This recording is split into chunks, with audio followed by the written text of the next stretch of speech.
Okay, so today I have something new for you guys. Now, if you've been following me on either social media or on YouTube here, then you do know that I have quite a few things in the pipeline that I want to push out as far as unboxing and reviews. And today we are taking a look at the infamous Samsung Galaxy Tab S7. Not the S7 Plus that everyone is making a video on, but the regular S7, which is being ignored. Let's go ahead and take a look. Let's jump into the unboxing. This video, as you can imagine, is going to be more of an unboxing slash first impressions of the Galaxy Tab S7. And I can tell you that so far this month has been so exciting. Chances are that you know this already. I have also picked up the amazing Galaxy Z Fold 2 that I'm enjoying so much. I just keep feeling so jittery about tech this month. Anyway, so back to our unboxing here. So we have that very clean box from Samsung here, and we have kind of an aura glow, kind of a big aura glow tag shining in the middle of the box here. As we pull the box open, the tablet itself is sitting right at the top right there.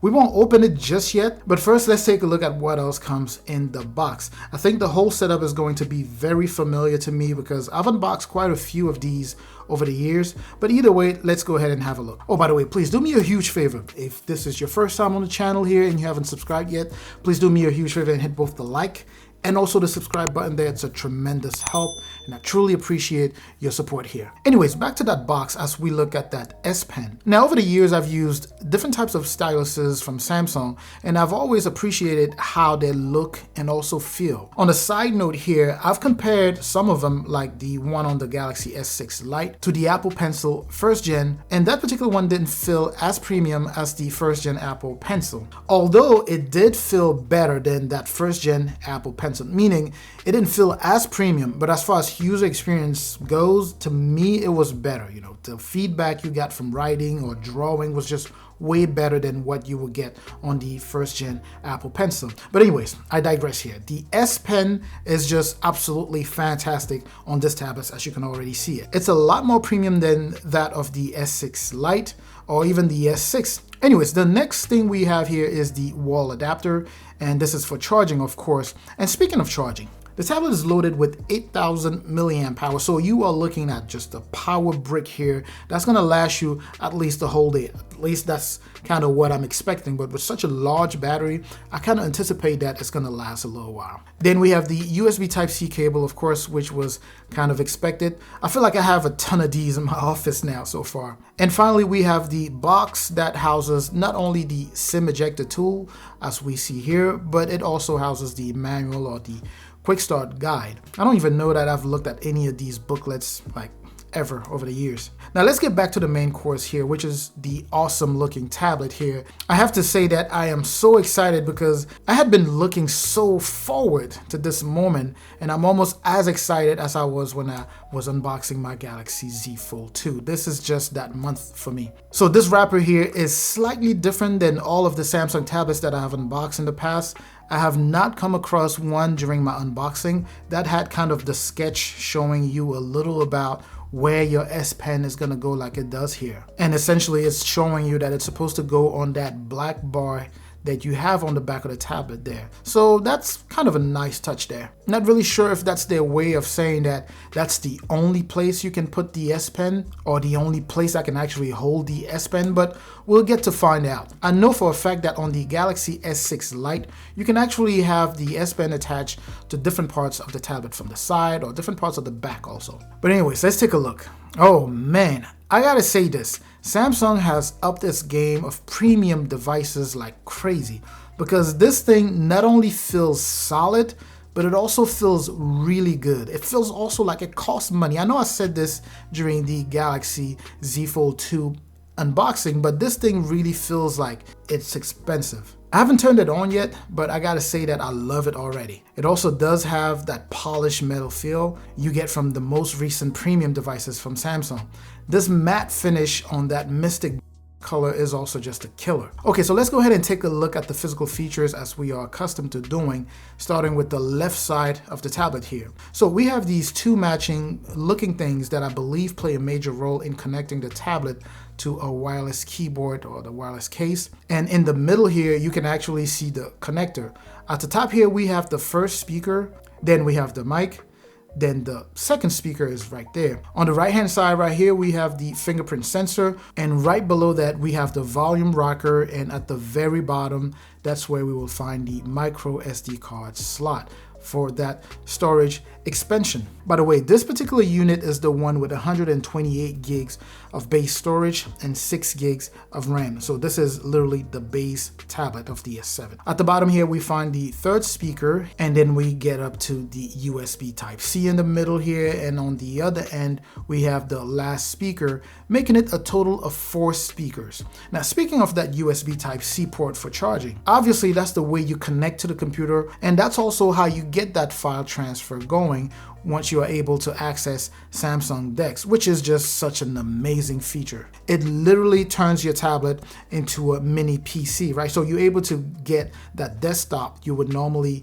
get on your computer. You can get that background on here and be able to navigate it the same way you would navigate a regular computer. Now, for those of you who are not familiar with DeX, this is a way you connect your tablet to your computer and be able to kind of seamlessly transfer files back and forth between both devices. Now, the biggest thing that came out just recently with Samsung is that you have that wireless capability of still using DeX, but this time you're doing that on a big screen. So you could do that on a big screen TV, let's say a HD TV that you have, and you'll be able to connect wirelessly to that TV and be able to cast the content that you are looking at on your tablet onto that TV. So you're kind of able to mirror what you have on your tablet onto the TV, which is just another fantastic feature that Samsung went ahead and pushed out there. So the back, of course, you have that black band, which is where that S Pen would normally sit when not in use. And if you look towards the end there, that's where you have the main camera setup right there. And some quick specs on the camera here. You are looking at a 13 megapixel wide, a 5 megapixel ultra wide, and of course this is the main camera, which will record 4K at 30 frames per second. On the front here, you have the selfie camera located at the center of that side of the tablet actually. So if you were to sit the tablet upright, it will actually be on the side here. And I think this is a new thing that Samsung is doing with its tablets now. In the past, they have put it in the middle like it is the case with the S6 or the S6 Lite or the Tab A. So you have that selfie camera which is used to being at the top of the tablet. This particular selfie camera is an 8 megapixel camera and can record 1080p at 30 frames per second. So going back to the setup, if you were to look at the newest Tab A, for example, they have moved that from the top to the side also, so that I'm assuming the new line of tablets can just match each other. And now we are looking at the front here. We are going to turn this on,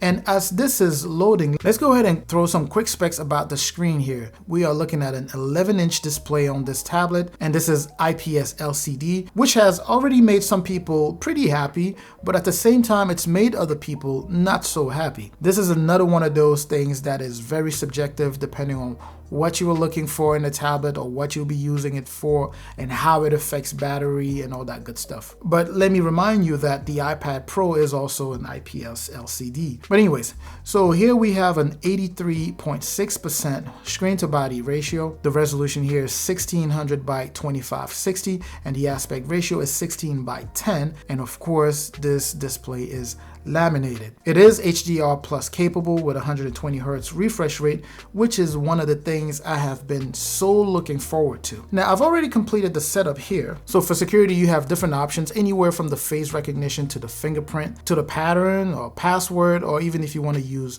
a pin or something. You can get smoother animations and scrolling if you keep that refresh rate at 120 Hz, which is what I'm gonna always try to do, because obviously that's one of the main reasons I got this tablet. Interestingly enough, it's either that 120 Hz refresh rate or 60 Hz. And I'm saying that because I'm unable to find anywhere in the settings where I can actually change that screen resolution if I were to change the refresh rate. So I'm kind of just left to believe that I'll be doing 120 Hertz at the maximum resolution probably. And by the way, the side note here is that we can pull down the setting menu from anywhere from the top screen. This baby here is loaded with a Snapdragon 865 Plus processor, and you may know this already. The 865 Plus is the best out there for Android devices. You have One UI sitting on here. It is extremely smooth. I don't even think that performance is something that anyone would have doubted on this device. So far, it's been pretty snappy, clicking in and out with no issues. I'm able to navigate apps and more of the S Pen, of course.